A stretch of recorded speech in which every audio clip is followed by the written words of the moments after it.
Hello, I'm Edith Bowman. And I'm Michelle Collins. And welcome to On the Box, the podcast where we celebrate the latest releases and most loved shows on BritBox.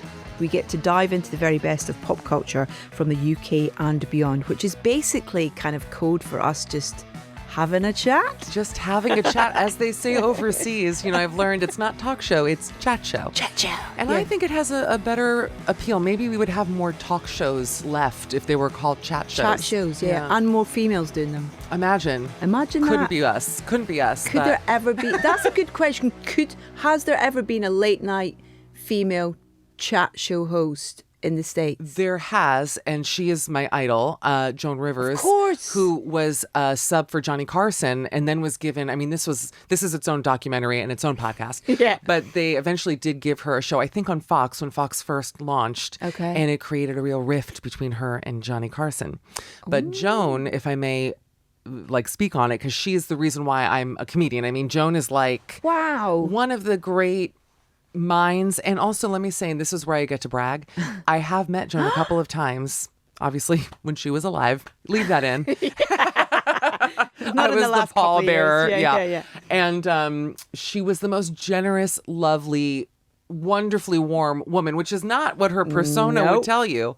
Those red carpet shows, she could be cutting. Let me say this. Once Joan was gone, everything changed. Everything changed. The rules changed. Things got more safe. They got less fun. And we're here to bring a little bit of that Joan Rivers energy back right here on BritBox. Let's try our hardest. I'm ready. How's your week been? My week has been good. So it's my last week here in London, which I'm very It's so sad. nice we get to do this in person, face to face, which doesn't happen very often. It doesn't. And we're sitting in a 1950s diner booth, basically, with our little malteds, just having a time.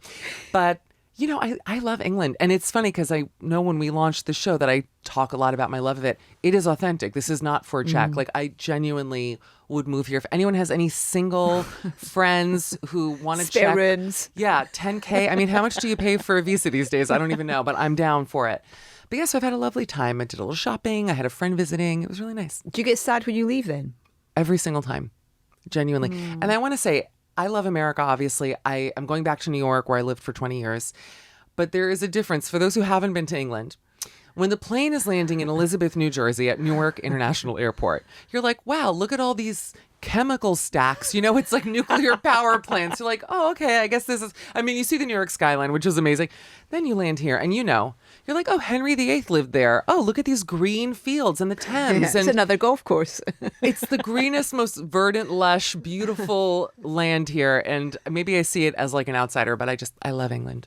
We need to get you up to Scotland at some point as well, up to the islands they're up there as well. There's a little island in Orkney that's the shortest flight in the world. It's 45 seconds to get to Papawestry. So that's on my wish list to do with you, Michelle, is to take you to the far-flung parts of this, of our great nation. I would love it. And it sounds like the only flight where I don't risk deep vein thrombosis. So count me in. I love Scotland. I've been to Edinburgh, never to Glasgow. Okay. Where are you from again? I'm from about an hour north of Edinburgh, a little fishing village called Anstruther. Oh my God. That is on the east coast, and it's very pretty. It's 8 miles from St Andrews. Gorgeous. So anyone who knows that kind of world of the golfing world will know.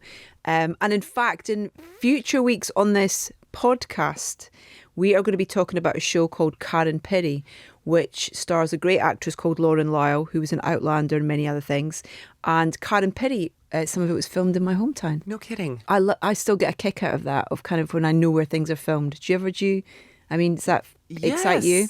Oh my God, of course. Except in Miami, it's all reality show locations. I'm these women or Miami Vice tore their weaves out here. We're very excited. But no, of course that's exciting. Did you grow up with a fishing family? I mean, that's a silly question. My great granddad mended nets. Yeah. And wow. So, but then no one else really in the family. My Uncle Brian he had a creel boat, so caught lobster and crab and things like that. But the industry's not kind of really there. It's beautiful and picturesque, but it's always that thing where I when I saw it on screen, you're kind of like, oh my God, that's my little village. My tiny little fishing village is on telly. It's amazing. It's so exciting. Yeah.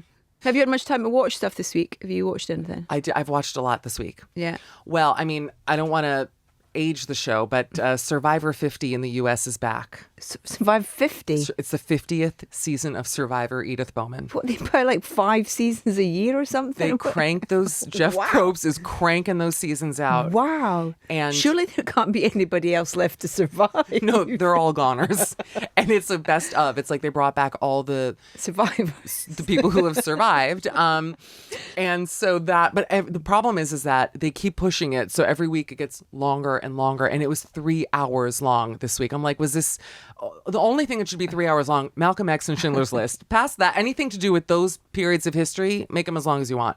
But for Fiji and like, come on now. Yeah. No. I've never watched an episode of Survivor.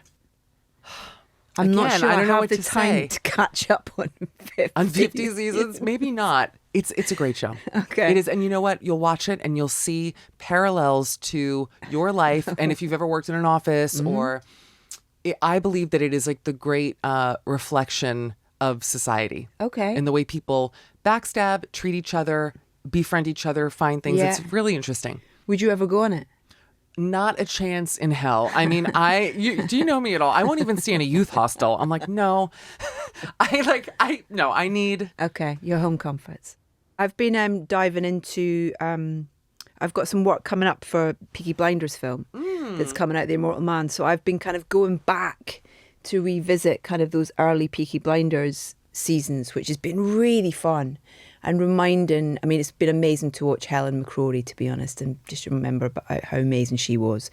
But just that whole world and those characters, and yeah, it's kind of doesn't age at all. It's great telly. Really now good telly. We're going to be even because I've never seen a single episode of Peaky Blinders. Okay, I'll do Survivor. How many are there? 60 seasons of Peaky? There is definitely not 60 seasons of Peaky. What am I getting involved in here? You only get involved in 5 seasons, I think it is. I like the word peaky. I think it's not used often. What does peaky mean? Is it just like, what is the terminology? It's got a kind of cheeky connotation to it. The Peaky Blinders refers to this kind of collection of people that are based on real people that existed in this time post World War One, and the caps are kind of peaky. You know, so it's got lots of different sort of things that it leans into. I see. But they were a gang basically, the Peaky Blinders. So led by the great Cillian Murphy, not in real life, obviously, but in the show. Those cheekbones. Can we talk about that beautiful face of his? I mean, and the eyes. Everything about his lips. Yeah. He is. I need to go to Korea with a picture of Cillian Murphy and be like, do your best. Yes. Like, I need it all. But I watched this thing this week. There's loads of stuff, memes and stuff online about him, about he's got a really good like game face that he has pretty much 24/7. So if he's a guest on a chat show, or if he's doing a Q&A, or if he's on a red carpet, or even if he's about to introduce his film, he's just got this kind of like face that sort of says, don't even think about asking me a question. RCF, rest in killing face. That's hilarious. I've seen him, I think, on Graham Norton, where he is, and again, because his eyes literally pierce through your soul. I mean, and you have beautiful blue eyes. His are of like a different caliber. I mean, they're just insane and so round. His eyeballs are the most spherical things I've ever seen, and shiny. And yeah, I would not want him, I don't want to be on the receiving end of RCF. I think he's got like the equivalent, like his eyes are almost like the Bermuda Triangle, where they just kind of suck you in and you get lost. Honey, well, when you put it that way, sign me up. I'm very excited about our show this week. And I have to say, I'm going to be very honest. When I heard there was a show called The Lady, and obviously I know BritBox's beat, I assumed it was going to be some sort of period costume drama. Oh, The Lady. It sounds almost very Little Britain coded, you know. And then finding out that it's actually essentially a murder mystery, not such a mystery, but about the royal family and the Duchess of York Fergie, for me, was one of the greatest gifts to happen to me this year, because I loved the show. I couldn't stop moving on to the next episode. That's that kind of thing, you know, when you kind of really get into something, you're kind of like, oh, go on, just another one. And so I just gorged on this. And I didn't really remember the story, to be honest. I think I must have been, I mean, obviously it was in my lifetime, but I wasn't really that aware of the story of this woman who was, you know, as you say, the former Duchess of York's dresser. Yeah. And there's so much in this show that is so fascinating. There's a whole class thing in there, you know, of her coming from working class and this idea of kind of, you know, it's a bit of a Cinderella story, that kind of deal. She gets this job in the royal household and leaves her kind of northern English town to kind of the streets paved with gold, all this kind of stuff. But she was a really, you know, kind of, she was dealing with issues. She was dealing with mental health issues. There was quite a lot going on that I had no idea of the story and the depth of the stuff that was going on as well. But Mia McKenna-Bruce, who plays this character, Jane Andrews, what a performance. Oh my God. She had these men wrapped around her little finger, but she was absolutely like, I hope I'm allowed to say this in this day and age, sort of out of her mind. In a way that was very inspiring to me. And I really also loved her relationship with Fergie. Who she also had wrapped round her finger. Beyond. That was so fascinating watching that in terms of how she, I guess she's a great manipulator, isn't she? In terms of how but then she has triggers almost within those situations that then completely knock her back and kind of put her into a state of self-destruction almost in a way. Oh my God.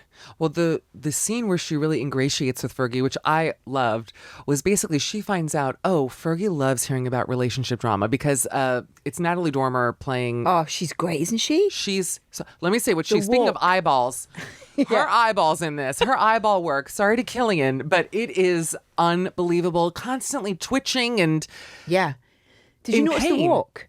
I didn't, it's a bit, I want to say mannish, but that's probably just kind of wide-legged. She stomps. Yes. She just stomps around. It's really, and that's kind of like, you know, she came from Fergie's kind of background was like she grew up around horses and stuff. So she's kind of, you know, in stables and things like that. So she's got that slight kind of like farmery kind of stuff. If anyone ever said that about me, I'm just letting you know. If anyone was like, have you seen her walk?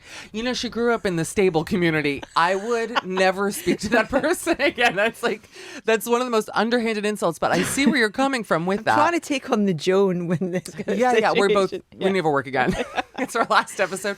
I also found it really funny just because the fashion in it was amazing. 80s and 90s, wasn't it? It was like the Pretty Woman scene, big mistake, huge mistake, except set in Buckingham Palace, essentially, wherever they were.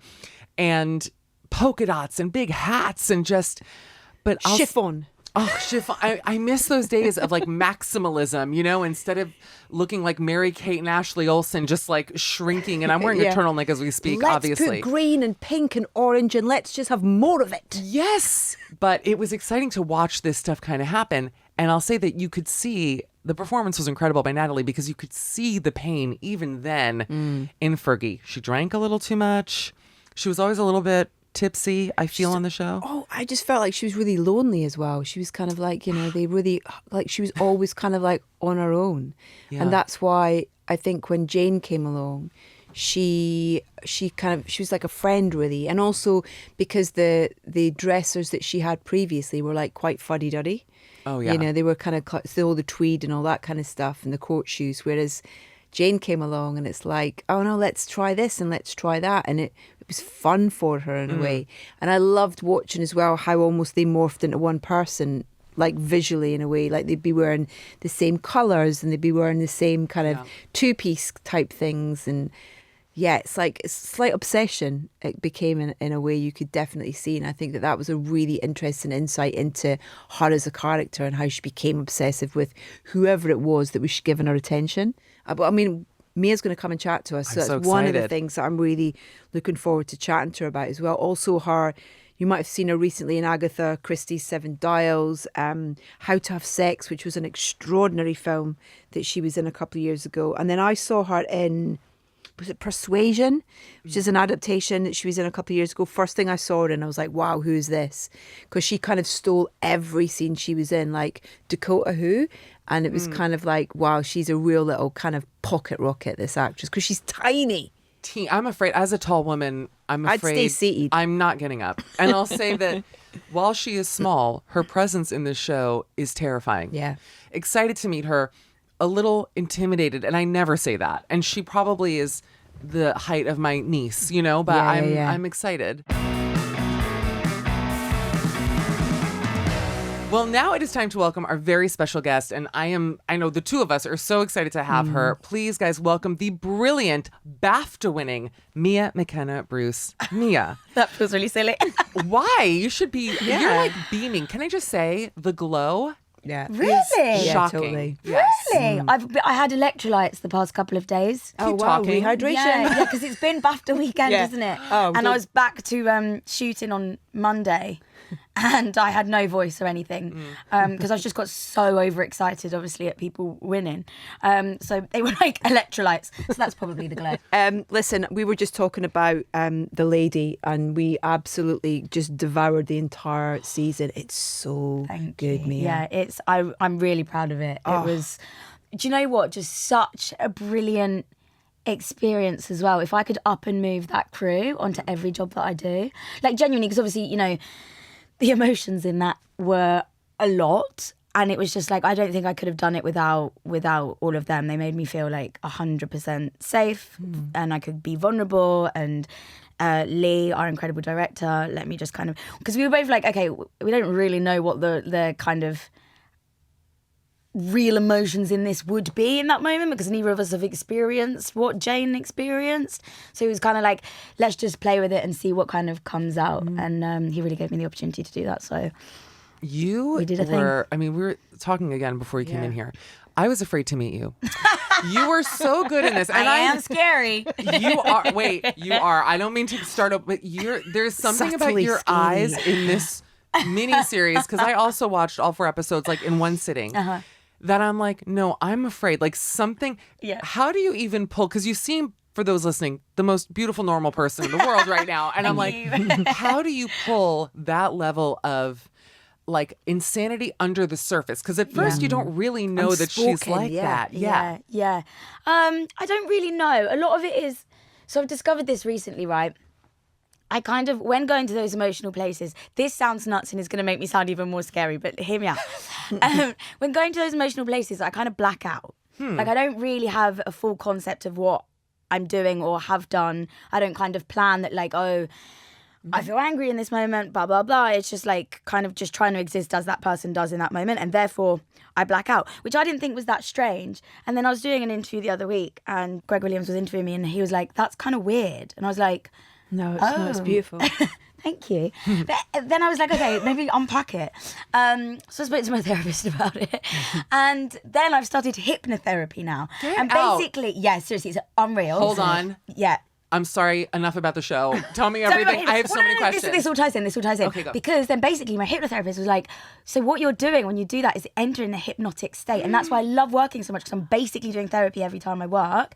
And it's like my subconscious is all those emotions that I'm not connecting to my actual conscious, because that's scary, because obviously playing, you know, crazy emotions. So I'm actually, I don't know how I do it. It just kind of, Works therapy. yeah, literally. I just saw a video that said if you wake up in the middle of the night, I don't know if you guys have seen this, to close your eyes, because normally you stay up for like 2 hours or whatever, yeah.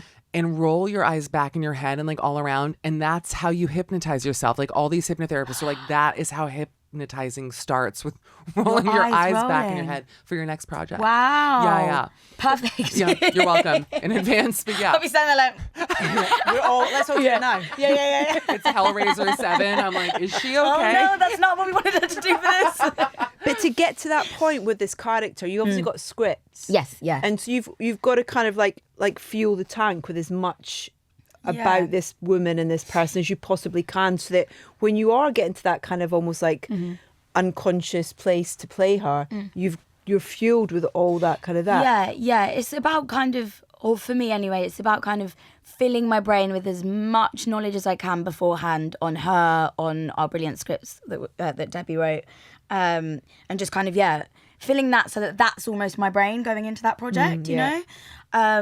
Because also there's this whole thing of some people working kind of picking scenes apart individually and going like, okay, so for this scene, how do I feel, blah blah blah. But for me, I don't really like to work like that, because as a person, I'm not sat here with you like, oh yeah, when I was 3 years old, someone like took my pink pen, so like now that's how I feel about it in this moment. Like it's all just there in your brain, do you know what I mean? All those things that you've been through. So that's what I try and do before we start. Fill the brain with as much of that person as possible, and then it's all just there and you leave it behind when you actually step on Makes set. a lot of sense to me, actually. It seems like it'll make the process so much easier for you because it's just like readily available when exactly. you need it. Yeah. Because obviously the hours are mental. And for the lady, I had wigs, and under the wig, because I would wear multiple wigs a day because our schedule was so crazy. Like sometimes I'd jump around accents per day. But I had like a prosthetic forehead underneath. Tell me everything, Tyra Banks. Go on. Yeah. So it was like it's called like, I need one of those on a it's daily. called like Bondo. No, you don't. It takes like 2 hours. It was nuts. It's So skin? Called, it's like called like Bondo, and it's like this like. I don't know. I'm not very good at science or makeup. But, Neither are we. But it's like basically like prosthetic on my forehead, so that they could change the hairline, so that you could see kind of the root of my hair, so that you could see, or the root of the wig, so you could see scalp, so that the wig looked as real as possible. Wow. Yeah, but it took 2 hours every morning before we even kind of started the day. Did you look like Stanley Tucci in between takes? Like when they yeah, took. yeah, pretty much. You know what I mean? Like, has to be. So to try and get my hours down of a day, because obviously you have like turnaround time and stuff like that. Yeah. So to try and get my hours down, basically I'd come in, get the baldness done, and then go and rehearse. So I'd be rehearsing Bald. Gollum. Yeah, literally they called me Goblin on set. They They put didn't it on my actually- trailer, they put Goblin. Goblin. I'm Yeah, visualizing it. honestly, it's nuts.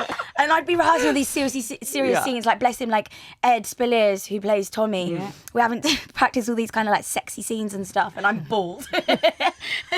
You unlocked But something not for even him. bald, for like sure. half bald. like it's like, because the back of my head was still like free because they used bits of my head, so it was proper mental. I love this. By the way, this is what I great. want to hear Oh, about. yeah. So that's why all the work comes in handy beforehand, because you don't get time otherwise, because the hours are just absolutely inhumane. Every second means like, is used just for something, isn't it? Yeah.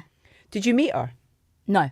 No. Did you try to? No. For me, I really wanted to go into this as Josh using the scripts as the Bible, and because I am a sucker for true crime drama. I'm a sucker for documentaries and all of that. But I was like, I don't want to look at anything, because I don't want to kind of go in with any kind of opinion. I don't want to go in biased. I don't want to play her in a certain way, either side of the spectrum. So I just wanted to go off what Debbie had written. And also, when I first met for the role, I had the first 2 episodes, I think, where in some of our first meetings, I was like, you know, I relate to her a lot. Yeah. You know? I felt like that. Yeah. And then for me, so it was fascinating to be like, okay, so where was that switch? What went wrong for What her? were the triggers? Yeah. So we kind of discovered that along the way. Wow. What do you think it was?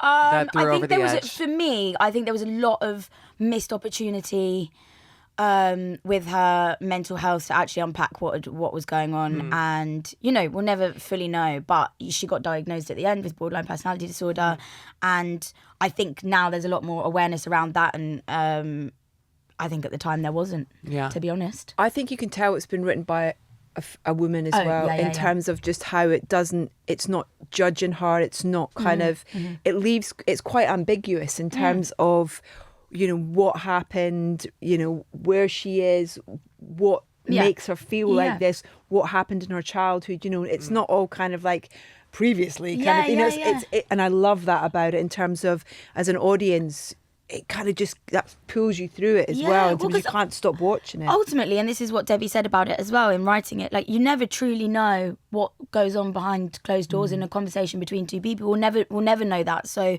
you know, she took what information she had and made a dramatization, and there are characters that we've created. That's not to say, you know, these are the real people, or this is exactly what they were like, or this is exactly what happened. This is what we've kind of created for the story that we wanted to tell.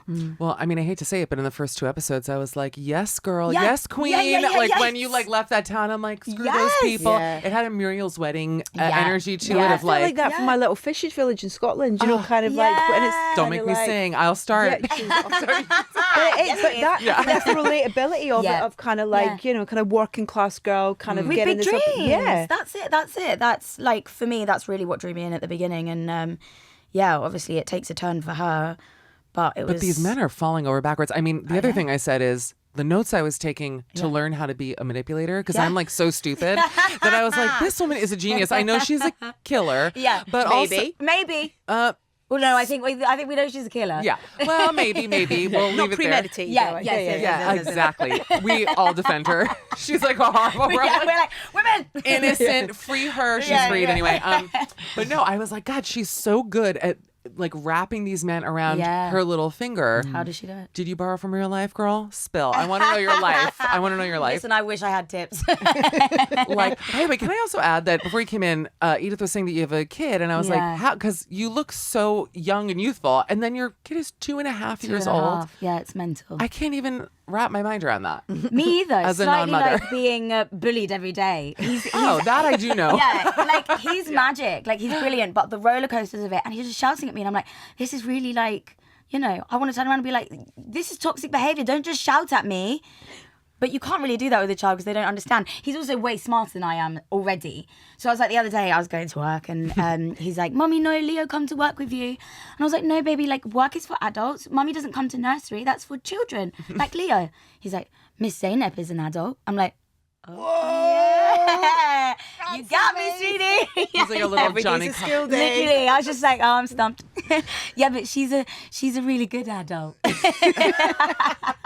She's a little simple. That's what you say. She's more simple than us. Yeah, she's got learning to do still. It's amazing though. Yeah. I want to talk about the outfits and that side of it because we were, you mentioned the kind of your skull cap thing as well and the wigs and all that kind of stuff. I think we had something like 60 looks or something across the 4 episodes for Jane, which was kind of mental. And yeah, the schedule was crazy. So we were filming. I think I just said there would be days where I'd be in different accents throughout the day. Like we'd jump from Jane in the later years and then back to Jane as kind of her with her perm. So the wigs were really helpful because I'd be like, okay, we've got Perm. What guy is she with here? Okay, she's copying Sarah Ferguson here. Like it was, they were really, really helpful to kind of, for me to pinpoint where we were in the script. And it is that thing of like, it sounds so simple, but once you're kind of in the costume, in the makeup, in the hair, you do just hold yourself differently. Sure. You really do. And it just helps you transform into, okay, I'm not myself, I am this other person. And Natalie as well. Yeah, I mean, watching brilliant. her like is just fascinating because she really, from our first kind of rehearsals, Natalie really spoke about like her jaw placement for the way that she spoke as Sarah Ferguson. And so to get to kind of, a lot of my character was like watching her in awe, and I was like, I'm not even acting because wow, I'm just watching you do your thing was crazy. And also we just had, so what I did notice about it was we had, where we were telling such a huge time frame, so many different actors come in and out. And I realised like, I really, really like held on to each person that came in and was like, don't leave me, was feeling like abandoned when they would leave. And I was like, this is pushing me closer to Jane too. This is helpful. Like all those little things that kind of happen behind the scenes that actually make you feel closer to the character is really quite fascinating. I have a weird question because I would imagine most actors go to therapists to be able to access their own lives. Have you ever played a part where there was nothing that you could even pull from in a way? I don't know how to explain that, but I mean, he or she is obviously has a lot of issues, so I'm not suggesting that, I've got a lot of issues. Yeah, I mean, we all do, but I'm just curious, like how does therapy help as an actor in general? It helps you protect yourself, I think. It helps you protect kind of not pulling on your own stuff too much, I think is really important. And again, people do it differently. For me, it's about putting a barrier between my emotions and the work, which is maybe why the hypnotic thing that I spoke about was coming, because it's kind of me like not consciously knowing what I'm pulling on maybe. I don't really know. I'm still really figuring it out. But it's gorgeous because recently the work that I've done, we've really got to a place where the jobs have like therapists attached to them, so you can. Oh wow! Is that a new thing then? Relatively, yeah. I think, or in my experience, I think the last maybe 3 years, I think that's been a thing on most jobs that I've done. And things like How to Have Sex. I that was there. Well, which was incredible, by the way. Huge congratulations! Such an important film.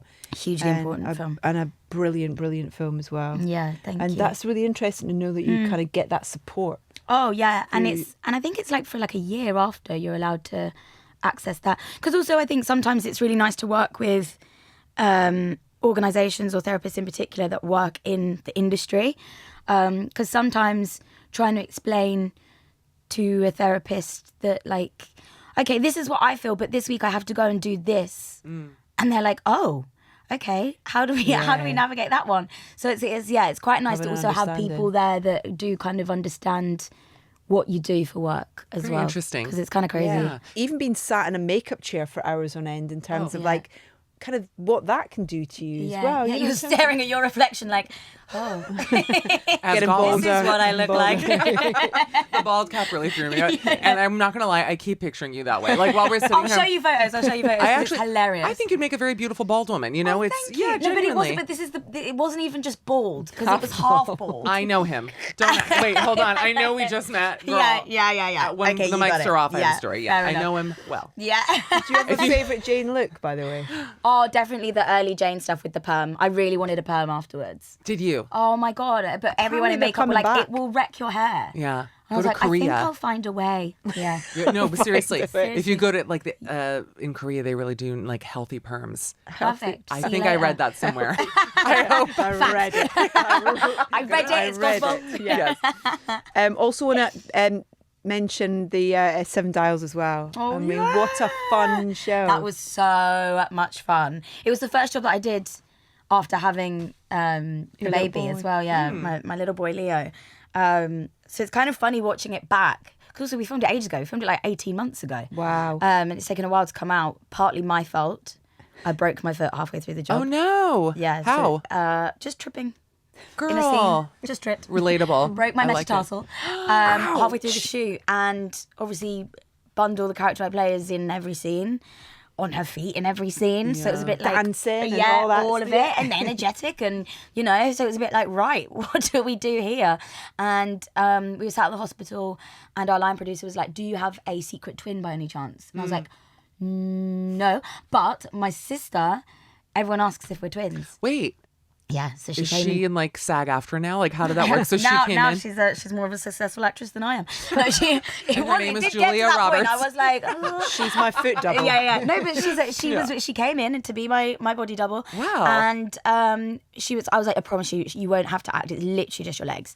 She turns up on set, and Chris Sweeney, our director, is like, okay, so I kind of want to like get Ellis, my sister, to like do the scene first, and then we'll get Mia to kind of do it after. And Ellis just looked at me like, do what? And I was like, sorry.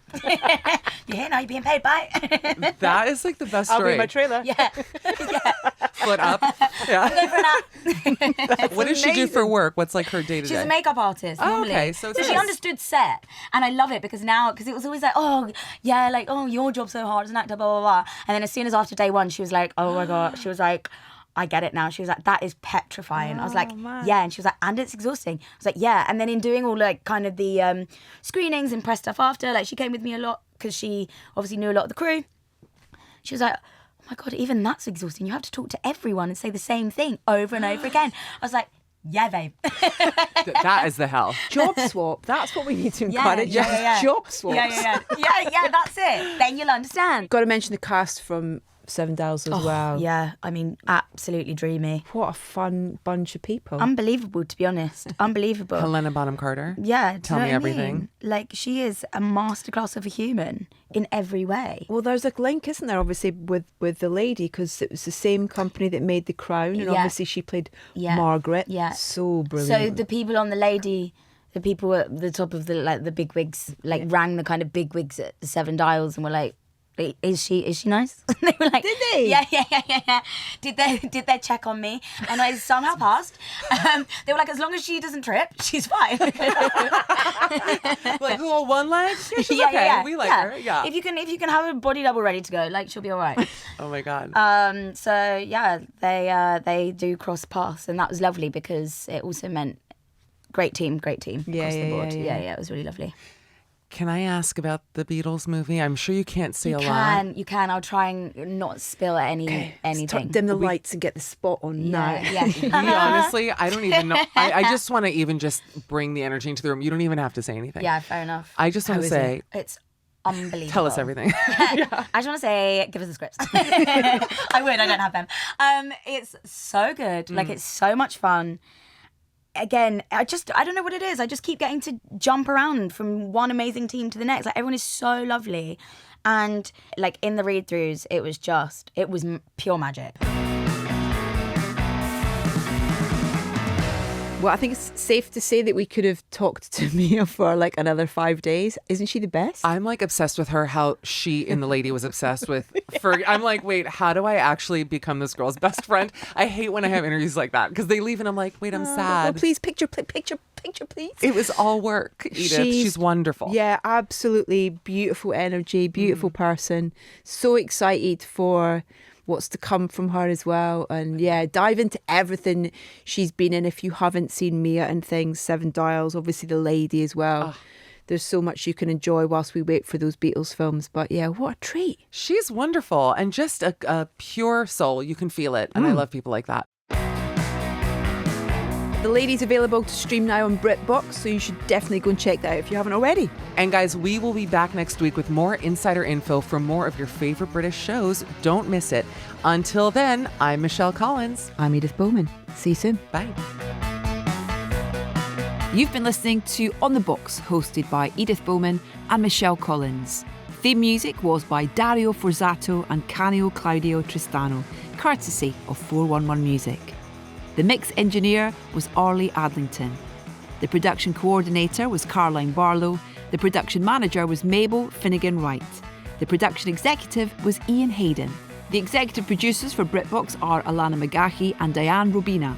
The executive producer for BBC Studios is Pete Strauss. The producer was Rajiv Karia.